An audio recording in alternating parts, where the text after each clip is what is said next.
So I'll repeat what Yossi just said. My name is CAMILLA. I teach at Tel Aviv University at the Department of Arabic and Islamic Studies.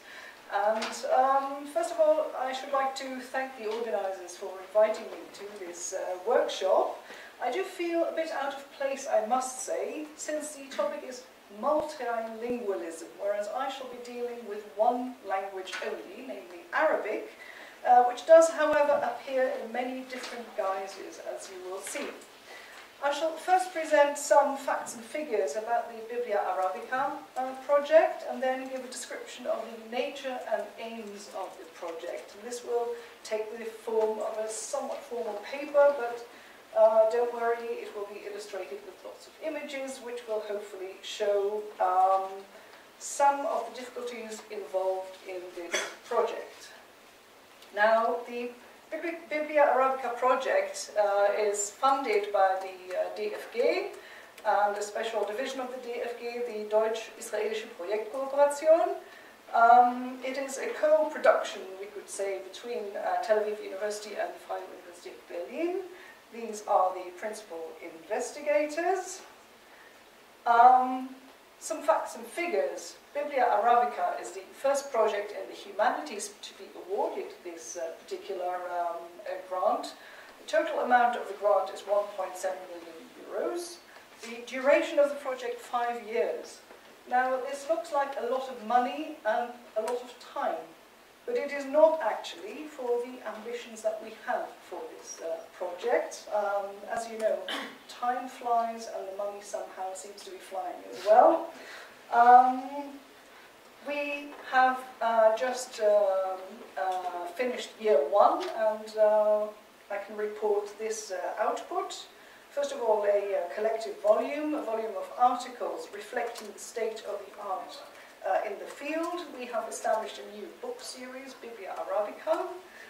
We're holding monthly sessions, discussion forums, dealing with manuscripts, and we're participating in conferences, etc. As you will see, there is as yet no database. But this is actually one of our aims, and this is why I am glad to be participating in this workshop, because I'm getting all kinds of ideas as to how to do this. Now to the project itself. Many of the major translations of the Bible, produced from ancient to modern times, resulted from the need for more accessible versions of the scriptures felt among Jews and Christians. The texts of the Jewish and Christian Bibles were no longer understood in their original languages, Hebrew, Aramaic, and Greek, by large parts of these communities, who either spoke or became educated in their current vernaculars and lingua francae. Thus, the Septuagint, produced in Alexandria around the 3rd century before the Common Era, originally filled the need of Hellenistic Jews for a comprehensive Greek version of the Hebrew Bible and some of their other books. At a later stage, it came to serve the Christians as the canonical version of their Old Testament, while the Latin Vulgate supplied the Catholic clergy in medieval Europe with a more accessible version. Other famous, if much later examples, include the German translation produced by Martin Luther in the 16th century, or the King James Bible produced around the same time in England, which aimed to make the Christian Bible accessible to the populace in their spoken languages. In the Middle East of pre-Islamic times, there also existed various traditions of translating the Bible. Aramaic-speaking Jews produced a range of Jewish Aramaic translations, while Christian Aramaic speakers also produced various Syriac versions of their Bible, which were often used alongside the Septuagint. With the spread of Islam, Arabic became the new common language and the hallmark of the cultured elites, which came under Islamic rule. This was the case not only among the growing body of converts to Islam, but also among those whom the Quran calls the people of the book, namely the Jews and the Christians, whose scriptural heritage guaranteed their religious autonomy throughout the Islamic domain. From the 8th century onwards, Christians and Jews began to use Arabic, not only for speech, but also as their written language, for religious, literary, and scientific purposes. They increasingly composed and consumed works in Arabic, besides their continued use of culturally distinctive literary and liturgical writings in Hebrew, Greek, Aramaic, Syriac, and Coptic. The oldest Arabic Bible versions that have come down to us date from this early stage. The Melkite Christian communities, which were regionally connected with the monasteries of Syria, Palestine, and the Sinai Peninsula, appear to have led the way in translating their scriptures from Greek and Syriac into Arabic, which they adopted as their ecclesiastical language at a relatively early time. It is not surprising, therefore, that the earliest extant translation known so far, translation into Arabic, is a bilingual Greek-Arabic fragment of the Psalms, which scholars date to the 8th century. While the earliest Arabic translations were most likely produced within the Melkite communities, to be followed by the East Syriac Church in Iraq, the process of Arabization of the West Syriac and Coptic communities was considerably slower. These communities insisted for a longer period on keeping their scriptures in their sanctified languages, and eventually tended to integrate various earlier Arabic translation traditions into their Arabic Bibles, produced in the 9th and 10th centuries. Once they did switch to the Arabic script, though, Copts and Jacobites tended to emulate Islamic formula and even methods of book production.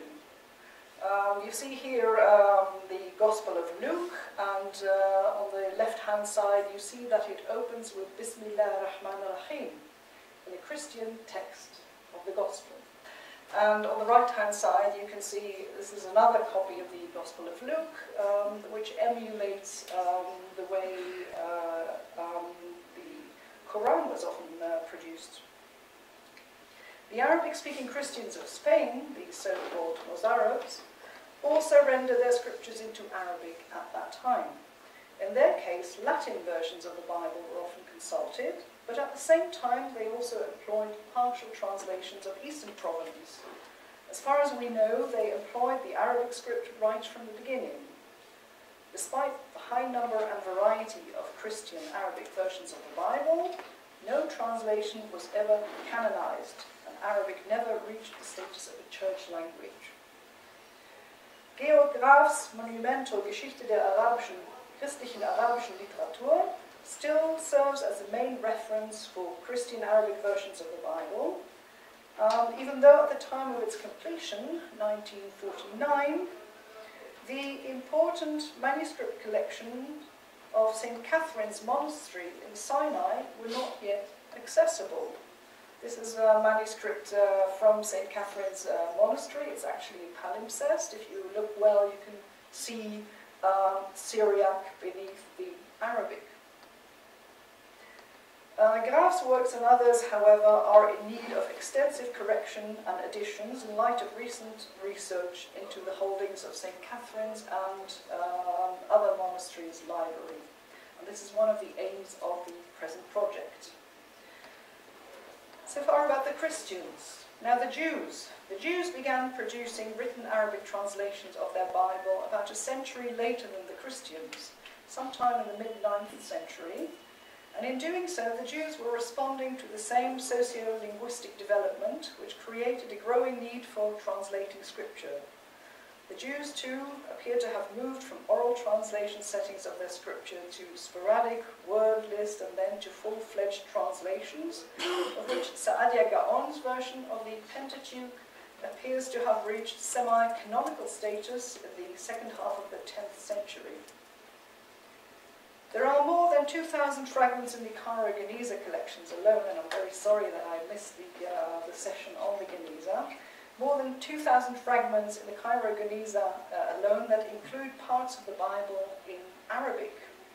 Most of these fragments are written in Hebrew script, but there are also some in Arabic script. And this is actually a particular case. This is a Karaite text, is actually Hebrew but transcribed into Arabic characters. The Karaites wanted to distinguish themselves from the mainstream rabbinites by using Arabic even for Hebrew texts. This is quite uncommon. Outside what are known as the Cairo-Geniza collections, Jewish Arabic translations, Karaites and Rabbinites, have been preserved in thousands of manuscript sources hailing from the Middle East and now housed mainly in the national libraries in St. Petersburg, London and Paris. Compared with the Christian Arabic Bible, the scholarly exploration of the Jewish Arabic Bible is more advanced. This is partly due to the smaller scale of the medieval Jewish communities and their smaller share in manuscript production. Nevertheless, scholars have so far been mostly concerned with materials from the Cairo-Geniza, while biblical materials from other Geniza collections, most importantly the Abraham Filpovich collections in St. Petersburg, have only partially been examined, and here too much is to be done in the framework of this project. The Samaritan community of Palestine also produced Arabic versions of this Pentateuch. It is generally agreed that Samaritans did so rather late during the 11th century. And in some cases they adapted the translation of Sa'adia Gaon as well as some Karaite versions of the Pentateuch. In other cases they produced original versions of their own that exhibit features in common with the early Christian and Jewish translations. The variety of the manuscripts indicates that no Arabic textus receptus of the Pentateuch emerged among the Samaritans. Now, as can be readily perceived in respect of the religious traditions surveyed so far, the various traditions of translating the Bible into Arabic among the non-Muslim communities differed from each other in great detail. Apart from fully preserved books of the Bible, thousands of fragments and codices containing portions of these translations and commentaries have survived, although with a few examples, only a small number of them have so far been studied in depth, and this is what our project aims to address.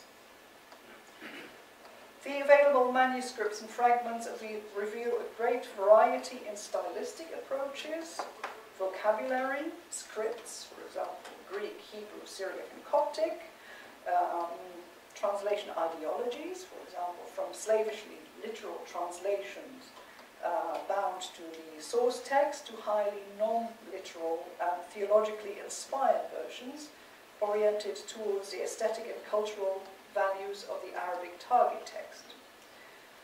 Extracts from the various versions are also attested in the many other literary and liturgical genres that circulated within the different communities. So we find biblical material not only in translations of biblical books, but also in commentaries, lectionaries, apologetics, polemics, and other genres as well.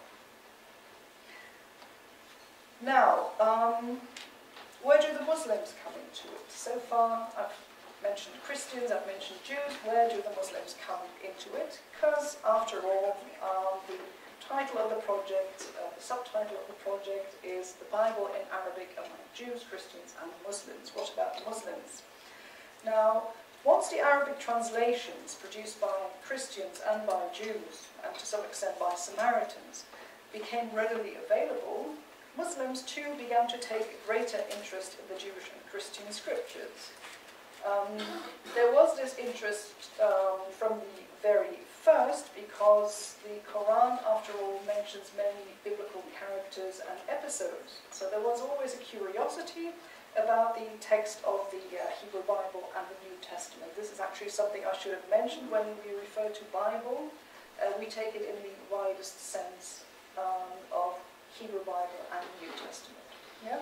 So among the Muslims there was always this curiosity, and also because the Quran mentions specifically that the Jews and the Christians will find Muhammad described in their scriptures. So what would be more natural for the Muslims than to look for these descriptions of Muhammad in the Bible? Yeah, so various available sources are actually dedicated to this specific purpose, looking for references to Muhammad, to Islam, in the Bible. Now, the works that are dedicated to this purpose were inspired mainly by Christian texts, because after all, Christians had already prepared a list of messianic passages, and these were now reproduced by Muslims who often applied them, these very same passages, to Muhammad. Yeah. So these texts were then used in apologetics, but we also find many quotations of the Bible, both the Hebrew Bible and the New Testament, in polemical works directed against Christianity and directed against Judaism. This is one of these works. This one was produced by Samaritan, who was actually a Jewish convert to Islam. The phenomenon of finding polemical works written by former Jews and former Christians against their previous religion and in defense of Islam is actually quite widespread. We were talking earlier about marginal notes and their importance. This is, of course, a very interesting example, because it includes marginal notes, not only in Arabic but also in Hebrew. And you will actually also find on your left-hand side at the bottom, you will find Hebrew quotations integrated into the Arabic text. Yeah?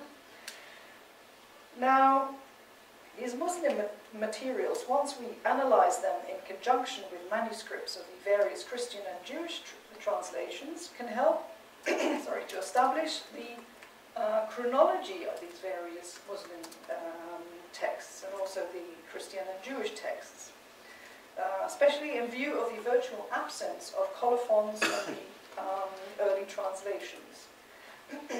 Moreover, in early Muslim literature, most importantly Quranic exegesis, historiography and hadith, heavily Islamicized canonical and extra-canonical biblical materials figure prominently as raw materials for accounts of universal history, of which the lives of the earlier prophets and patriarchs often constitute a substantial part. Here we have an illustrated and illuminated manuscript. It's actually from Iran, but the text is Arabic, and depicts the death of Moses.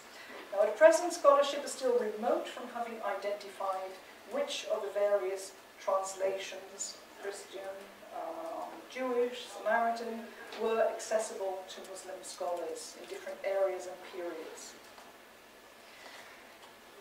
Now, as can be gleaned from this brief survey, it is not accurate to speak of the Arabic Bible any more than it is accurate to speak of the Greek or the English Bible.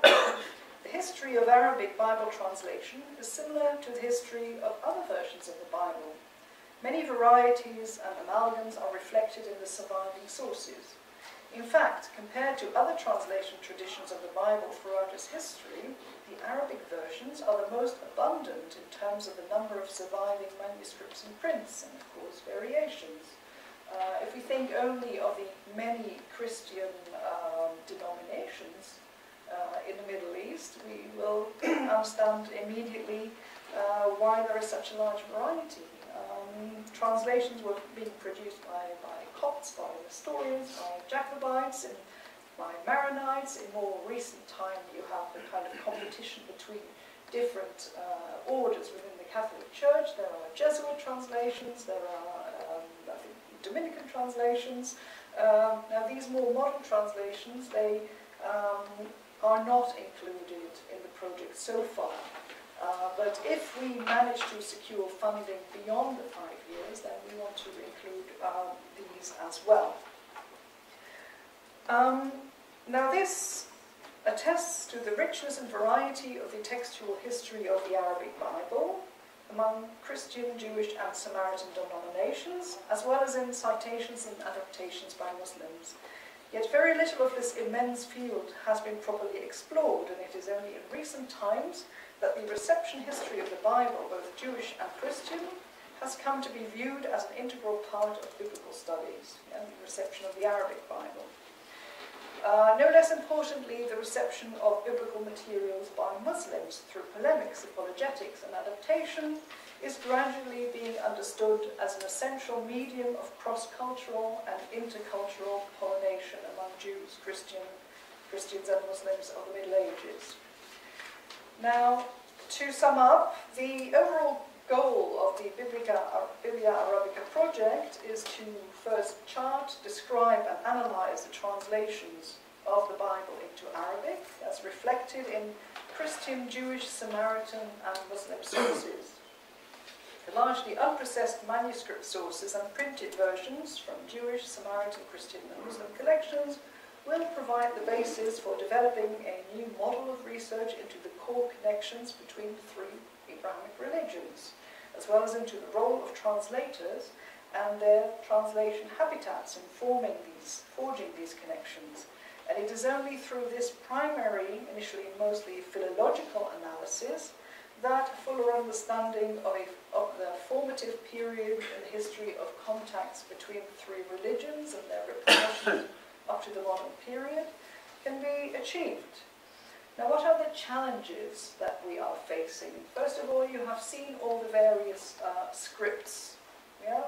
It's not only Arabic script, of course. Most of the texts that you have seen were not in Arabic script. They were either Coptic, Syriac, Greek, Hebrew script.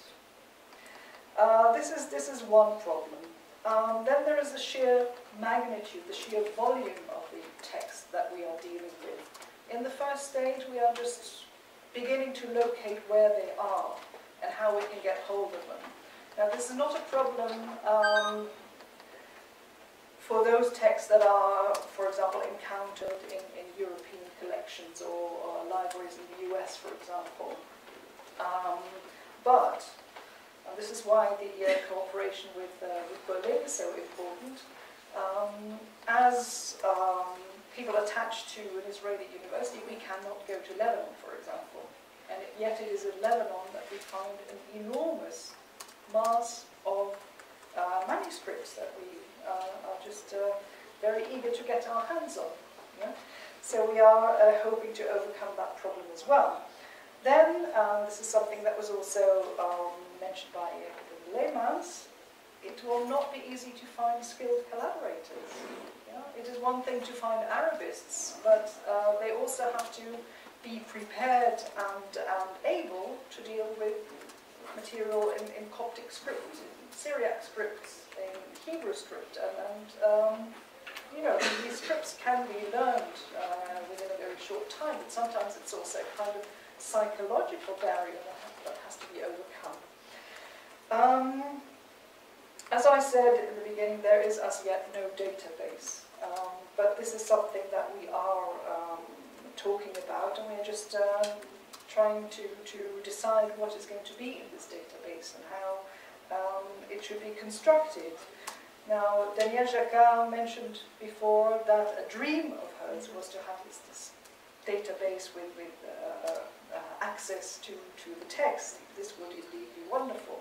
So far it is my dream to have a kind of verse-by-verse index of all the translations of the Bible, say Genesis 1 in a Coptic translation, Genesis 1 in a Nestorian translation, what have you, whatever we find, and then to have all these verses so that you can actually compare it, and that will also show you at a glance the kind of method that the translators employed, yeah, whether it was a slavishly literal translation, or whether, like Sa'adia, for example, there's a lot of interpretation in his translation, and then also link it to Muslim use of these same translations. We can then see what text did they use, what texts are they likely to have used. But as I said, this is a dream. And thank you very much for your attention, and I look forward to your comments.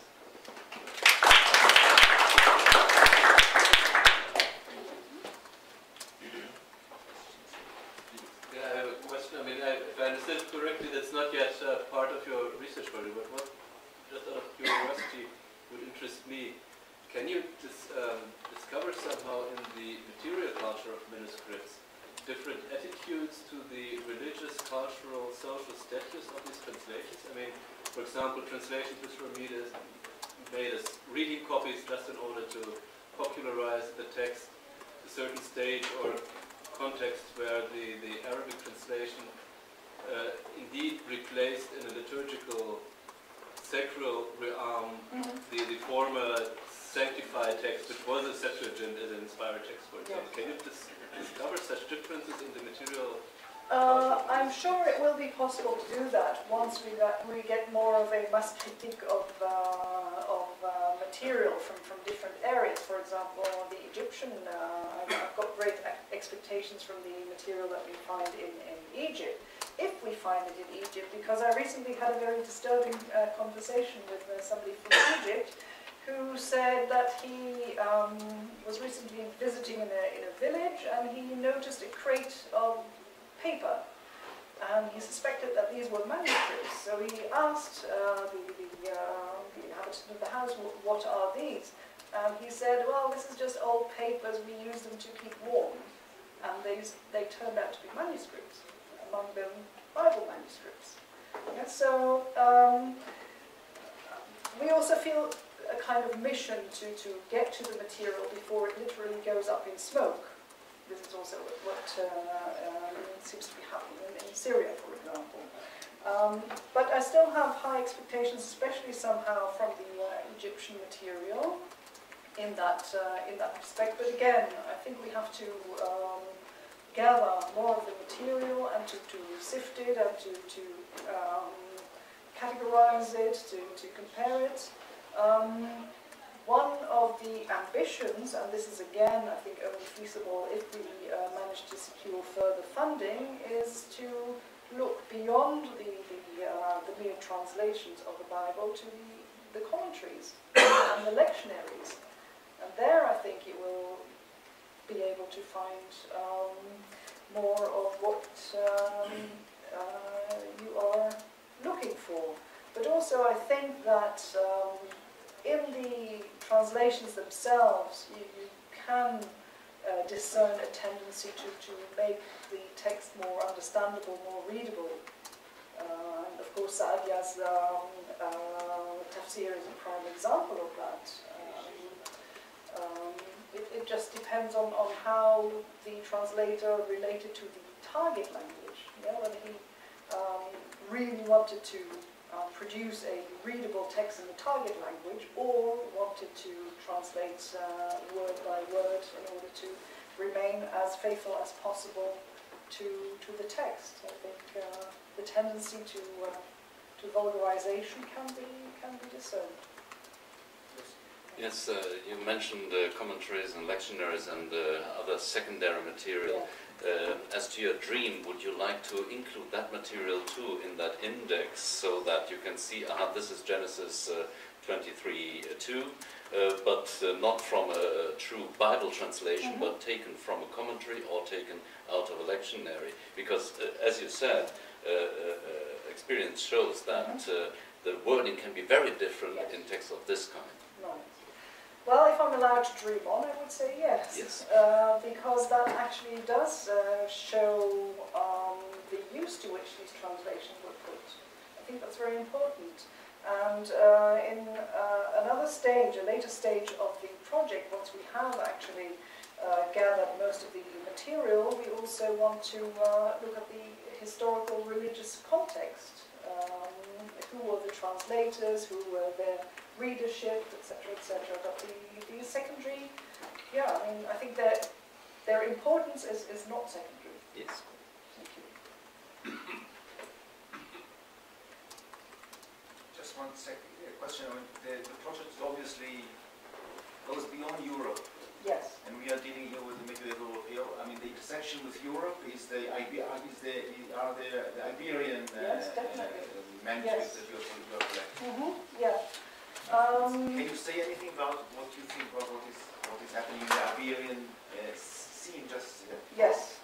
Well, there I will have to refer to the the scholar to whom I have devoted most of my research so far, and that is Ibn Hazm of Córdoba, who lived in the 11th century, and who was a fierce polemicist against everyone and anyone, even his fellow Muslims. Were really regularly attacked for their views, theological opinions, legal opinions, and what have you. But he also dedicated an extensive polemic to the Hebrew Bible and the New Testament, which he was trying to demonstrate were forgeries. And he does so on the basis of quotations from the Bible. And these quotations are very often quite accurate. Not always, sometimes he paraphrases, but he obviously had a very good knowledge of the Bible. There were translations of the Bible circulating also in Al-Andalus. Some of these were homegrown, produced by Jews or Christians in Al-Andalus, and some were imported. Yeah, scholarship is still divided as to where he got his Bible quotations from. Some say, well, he is obviously influenced by Sa'adia. Others say, no, not at all. He must have had a Karaite source.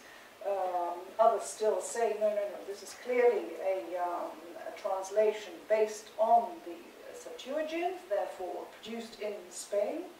So yes, I had to start in the Middle East, of course, because this is where it all started, but very soon this translation movement was also exported, you could say, and further developed in Iberia. And he is only one example, but there are other authors as well from the Andalusi context who use biblical texts. And then we get counter-polemics produced by Jews and Christians in which his arguments are diffused. Yes. I would like to prolong your question. Have you made some research in Bulgarian National Library? Because there is a huge amount of Arabic manuscripts. They are Turkish, of course, but in Arabic script. Maybe you may... Yeah, well, if I'm allowed a further dream, yes. I have so far published a number of articles, text editions plus translation of polemical tracts written by Jews who converted to Islam. And these texts date from the Ottoman period. And they are written in Arabic. Actually, one of them was written in Ottoman Turkish, but using also Arabic quotations. And what's interesting in these texts is that these Jewish converts to Islam also take up this argument that Muhammad and Islam were described in the Bible, and they produce these standard verses that are always repeated in these texts, a couple of verses from Genesis, from Deuteronomy, also from Isaiah. And interestingly enough, he gives them in Hebrew, but in Ottoman Turkish transliteration, or sometimes transliteration into Arabic characters. Sometimes, Ottoman Turkish is basically Arabic characters with some adaptations. And I'm aware that there are further such texts which I would be eager to see in Bulgaria. Yeah. Thank you very much.